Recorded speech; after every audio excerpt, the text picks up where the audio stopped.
C'est l'heure du journal de l'Afrique, soyez les bienvenus sur France 24. À la une ce soir, ce nouveau bilan de l'attaque au Burkina Faso, un bilan revu à la hausse, au moins 32 morts dans la province du Soum, dans le nord du pays. Des hommes armés ont pris d'assaut dimanche matin le détachement d'une gendarmerie. Nous serons en direct de Ouagadougou dans ce journal. La situation en Éthiopie qui inquiète la communauté internationale, le conflit avec la région du Tigré qui s'enlise, une question qui sera au menu des discussions lors de la tournée du secrétaire d'État américain sur le continent. Anthony Blinken a entamé son voyage ce lundi. Première étape, le Kenya. Nous serons à Nairobi dans ce journal. Et puis à la fin de cette édition, nous vous emmènerons en Côte d'Ivoire, dans la ville de Grand-Bassam, une ville que s'approprient désormais les artistes qui veulent fuir la pollution et les nuisances de la capitale économique Abidjan. Reportage à suivre. C'est l'une des attaques les plus meurtrières subies par les forces de sécurité depuis le début des attaques au Burkina Faso. Au moins 32 morts selon le bilan officiel. Ce sont des gendarmes qui ont été ciblés dans la province de Soum, dans le nord du pays. On part tout de suite à Ouagadougou, retrouver notre correspondant Khalid Oussi. Khalidou, bonsoir. Le bilan a été revu à la hausse. Effectivement, le communiqué du ministre de la Communication nous est parvenu à 17h30 avec le dernier bilan provisoire de cette attaque terroriste. 32 morts, dont 28 soldats et 4 civils. La bonne nouvelle est que 27 soldats ont été retrouvés vivants, mais reste à savoir dans quel état. Je rappelle que l'attaque a eu lieu ce dimanche 14 novembre aux alentours de 5h30, lorsque des hommes armés non identifiés ont pris d'assaut le poste de gendarmerie chargé de sécuriser la mine de Inata à une 60aine de kilomètres de Djibo dans la province du Soum. Ce communiqué indique également que dans la même journée, aux environs de 9h, le détachement de Kelbo, toujours dans cette région du Soum, a aussi été attaqué, mais les forces de sécurité burkinabées, épaulées par les VDP volontaires pour la défense de la patrie, ont pu repousser les assaillants. Pour finir, le président de la République, Roch Marc Christian Kaboré, a présenté ses condoléances sur son compte Twitter et a appelé par la même occasion les Burkinabés à l'unité nationale. À noter qu'un deuil national de 72 heures a été décrété en mémoire des victimes de l'attaque. Merci beaucoup Khalid Oussi, notre correspondant à Ouagadougou au Burkina Faso. Et au Mali voisin, les attaques djihadistes font partie du quotidien. Elles ciblent de plus en plus des villageois. C'est le cas à Ouattagana, au nord-est du Mali, un village violemment pris pour cible l'été dernier. Notre correspondante à Bamako, Anne-Fleur Lespio, s'y est rendue. Elle a pu interroger des rescapés. Reportage.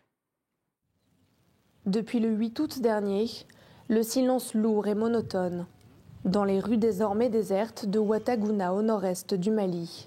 Ce rescapé jouait au football sur ce terrain lorsqu'une centaine de djihadistes de l'État islamique fait irruption à moto au crépuscule. Moi là, c'est Dieu qui m'a sauvé. J'ai couru pour cacher. J'étais avec mon ami, ils ont tué mon ami. Dès qu'ils sont rentrés dans les villages seulement, ils ont commencé à tuer les gens. Et ils ne te demandent même pas. Quand ils te voient seulement, tu es jeune, ils vont te tuer. Une attaque répétée dans 2 localités alentours ce jour-là. Au total, 38 hommes et 4 enfants sont exécutés sommairement. Depuis, la plupart des commerces sont fermés. L'école et la mairie, incendiées par les djihadistes en 2019, laissées à l'abandon. Aucune trace de la présence de l'État. Les habitants vivent sous la menace permanente de groupes djihadistes dans cette zone où les civils sont régulièrement pris pour cible. Les populations ont été victimes des représailles parce que certains ont été accusés de collaborer surtout avec les forces militaires. Et ces massacres ont été commis dans un contexte de la conduite des opérations militaires. Des populations traumatisées qui ont fui à une vingtaine de kilomètres au-delà dans ce village à la frontière nigérienne. Ici, des centaines de déplacés hébergés dans des familles d'accueil qui peinent elles-mêmes à assurer les besoins du quotidien. Des besoins évalués ce jour-là par cette équipe de la Division des droits de l'homme de l'ONU, venue rencontrer ces déplacés internes. Notamment, il y a certains qui ont eu 2 sacs de riz, des couvertures. Mais ceux qui étaient arrivés après, le mardi, n'ont à ce jour bénéficié d'aucune assistance. Une population sinistrée qui souffre du manque d'eau potable dans ce village où une épidémie de choléra s'est récemment déclarée. Mais pour cet agent de la Division des droits de l'homme, l'urgence est avant tout sécuritaire pour ces déplacés qui attendent le retour de l'État pour rentrer chez eux. Et ils ont exprimé aussi leur souhait à retourner dans leurs villages respectifs, à la seule condition que les autorités, que ce soit les autorités maliennes ou les partenaires puissent les aider à implanter des postes de sécurité permanents, que ce soit les patrouilles de courte ou de longue durée, ne les rassure pas parce qu'après le départ de ces patrouilles-là, ils sont souvent l'objet de menaces permanentes. Mais les groupes djihadistes continuent d'étendre leur influence dans cette zone dite des 3 frontières où les attaques contre les civils sont devenues le lot du quotidien.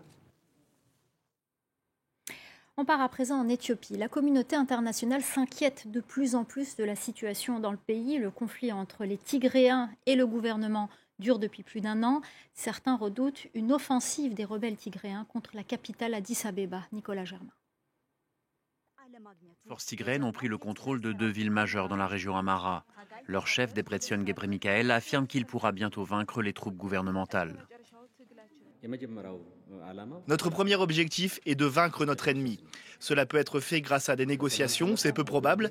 Il faudrait que l'ennemi vienne vers nous pacifiquement. Donc on peut le détruire par la paix ou par la force. On utilise les 2 moyens, mais la plus grande pression est exercée par nos soldats. Le gouvernement a récemment rejeté l'idée que les Tigréens pourraient bientôt prendre la capitale, Addis-Abeba.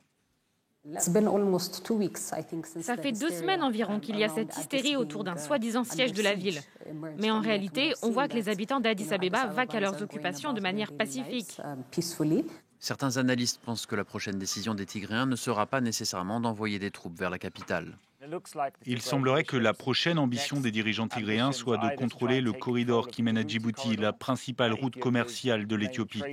S'ils arrivent à faire cela, ils pourraient exercer une pression économique importante sur le gouvernement éthiopien. Le conflit a éclaté il y a 1 an. Des milliers de personnes ont été tuées et plus de 2 millions d'Éthiopiens ont été déplacés. La communauté internationale essaye de mettre en place des pourparlers de paix. L'Union africaine a évoqué une fenêtre d'opportunité pour mettre fin à la guerre.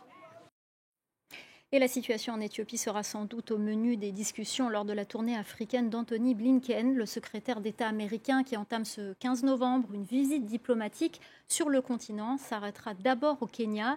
Il abordera avec son homologue les questions sécuritaires dans la région, comme nous l'explique notre correspondant à Nairobi, Bastien Renouille. Le Kenya semble désormais faire figure d'allié principal des États-Unis en ce qui concerne la sécurité en Afrique de l'Est, et ce après que le gouvernement américain ait essuyé plusieurs échecs au cours des dernières semaines.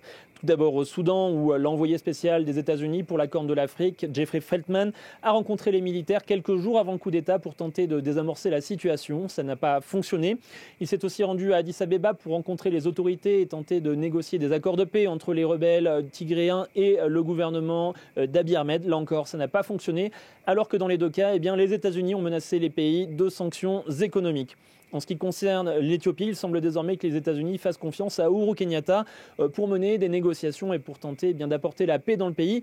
Le président kényan qui s'est exprimé à plusieurs reprises en faveur de la paix en Éthiopie et qui s'est rendu à Addis-Abeba à 2 reprises au cours du dernier mois. La dernière fois, c'était ce dimanche. Il a rencontré Abiy Ahmed durant un long moment. Ils ont discuté longuement. Alors, on n'a pas tous les détails de cette rencontre, mais il semble que les 2 hommes aient discuté de la paix et d'une possible médiation du gouvernement kényan.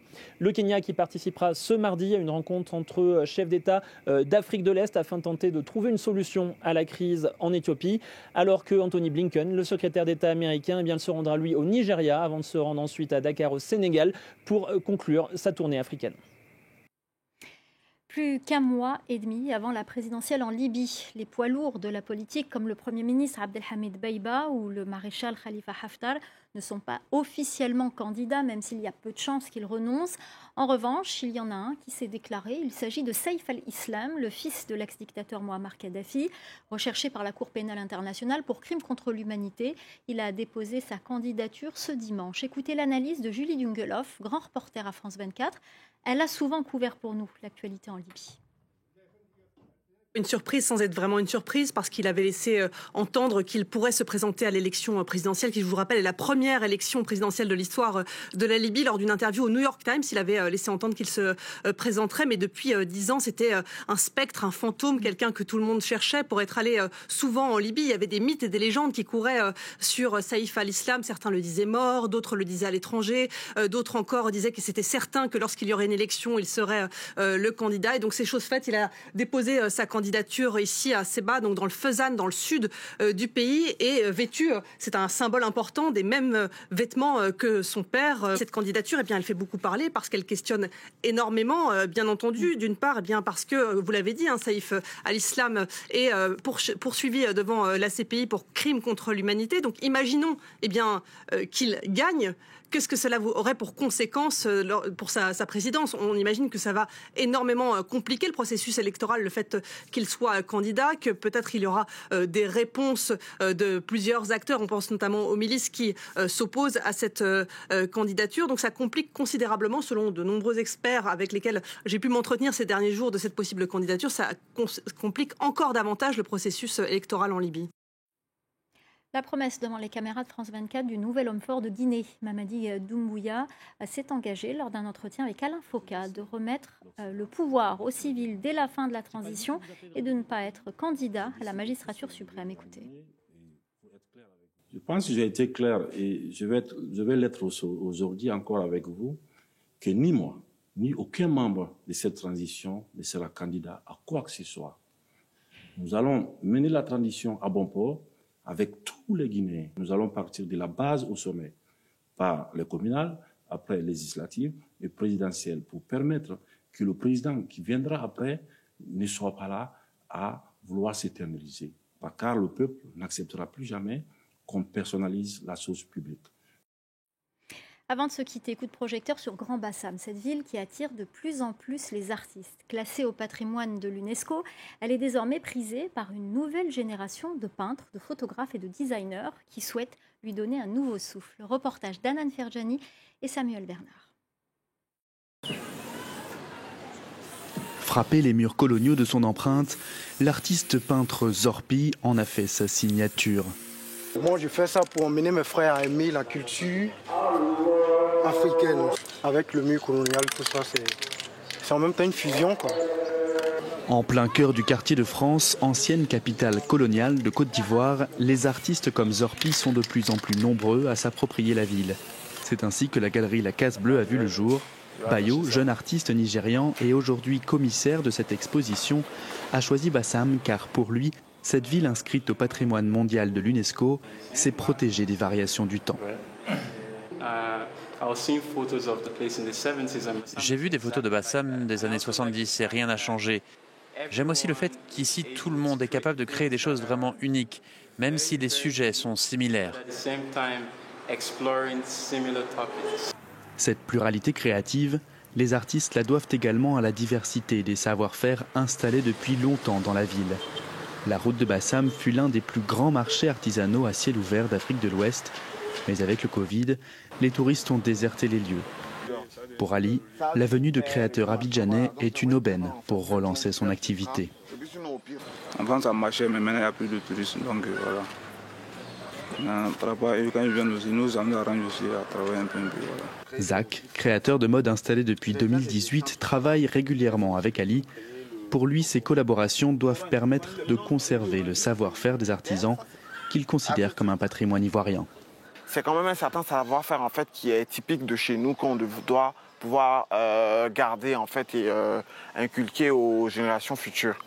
Surmonter l'épreuve du Covid et transformer une ville au passé complexe en cité créative, c'est l'objectif que se sont donnés les artistes de la ville de Bassam. C'est la fin du journal de l'Afrique. Restez avec nous, l'info continue sur France 24.